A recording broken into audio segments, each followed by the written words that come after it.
വത്തിക്കാനിലെ വിശുദ്ധ പത്രോസിന്റെ ബസിലിക്ക ഇനി വീട്ടിലിരുന്ന് സന്ദർശിക്കാം.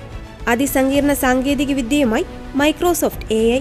ബസിലിക്കയുടെ സംരക്ഷണ പരിപാലനത്തിനായുള്ള ഫാബ്രിക്ക ഡി സാൻ പിയട്രോ ടെക് ഭീമനായ മൈക്രോസോഫ്റ്റിന്റെ സഹായത്തോടെയാണ് ഈ പദ്ധതി ആവിഷ്കരിക്കുവാൻ ഒരുങ്ങുന്നത്.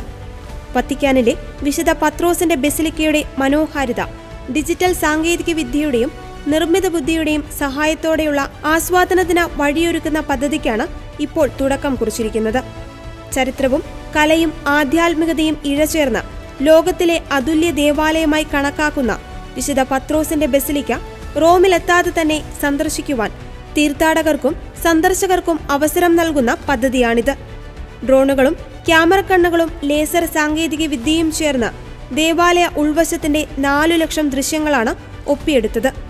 ത്രിമാന ദൃശ്യങ്ങൾ സൃഷ്ടിക്കത്തക്ക വിധം ഉന്നത ഗുണനിലവാരത്തിലുള്ള ചിത്രങ്ങളാണ് പകർത്തിയിരിക്കുന്നതെന്നും ശ്രദ്ധേയമാണ്. 2 ആഴ്ച സമയമെടുത്ത് ഇത്തരത്തിൽ ചിത്രീകരിച്ച ദൃശ്യങ്ങൾ സമന്വയിപ്പിച്ച് ബസിലിക്കയുടെ ഡിജിറ്റൽ പതിപ്പാണ് മൈക്രോസോഫ്റ്റ് ഒരുക്കുന്നത്. വത്തിക്കാനിലെ വിശുദ്ധ പത്രോസിന്റെ ബസിലിക്ക ഡിസംബർ 1 മുതൽ സന്ദർശകർക്കായി ഓൺലൈനായി തുറന്നുകൊടുക്കും.